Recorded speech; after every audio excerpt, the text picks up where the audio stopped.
Welcome to Health Literacy Awareness, Chunk and Check. My name is Karen Storms, and I'm a library and information specialist in the Northern Carolinas.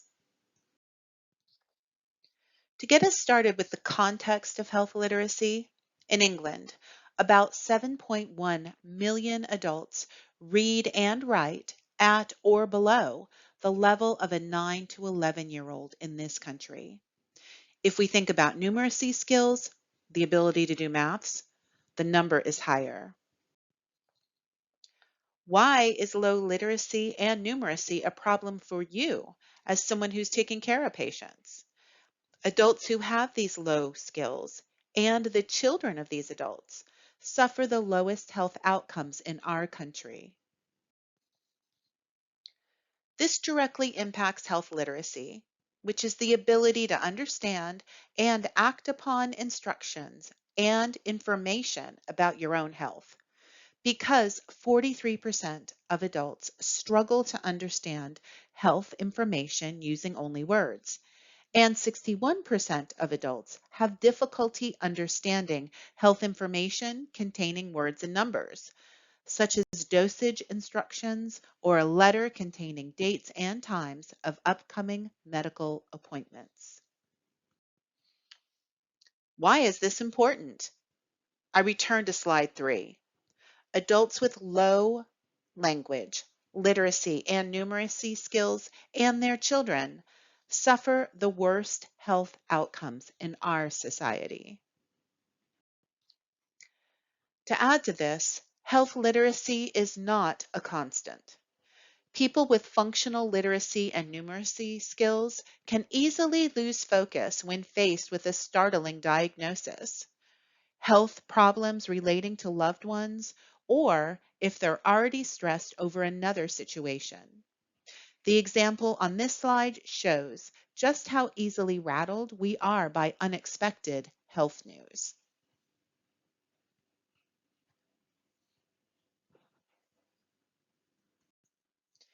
Improved health literacy can save time for both you as the practitioner and the patient.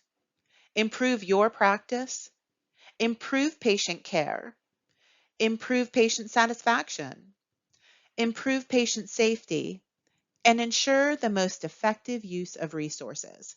In other words, save money.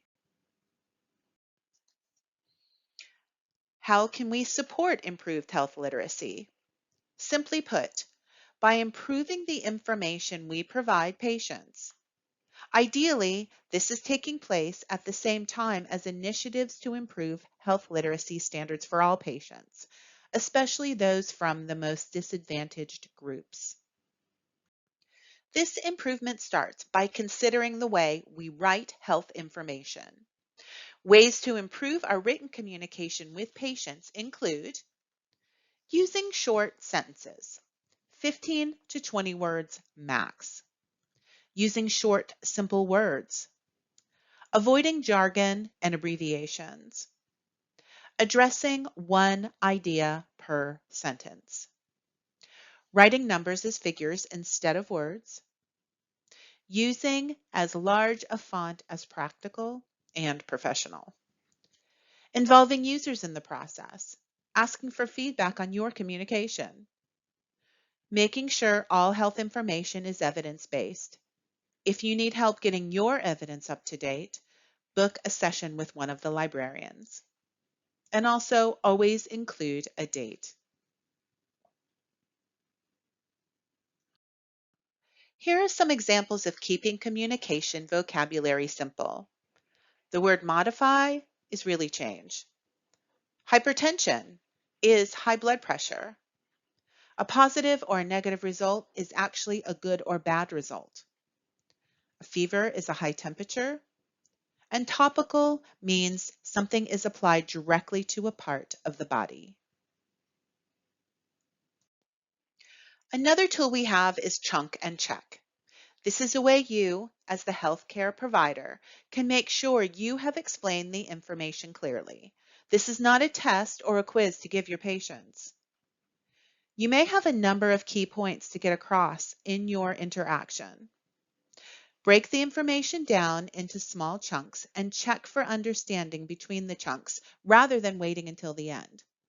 For example, you have two different tablets. Explain the first tablet, when it needs to be taken, with or without food, and check for understanding before moving on to the second one. Chunk and check, as we said in the previous slide, involves breaking down the information that you need to explain and you need your patient to understand. You chunk these into smaller, more manageable parts rather than providing it all at once. This helps your patient understand and recall because smaller pieces of information are easier to process. It does require you to check that your patient understands what you have said. So you accept the burden. You need to be specific. For example, can you tell me when you need to take this medication? If they can't explain, then explain again and vary your terms. Go back and forth with this process until you are confident the patient fully understands. Now it's time to practice. Here is our first scenario. Chunk these medication instructions. Please read through this and pause to chunk it and make notes about it.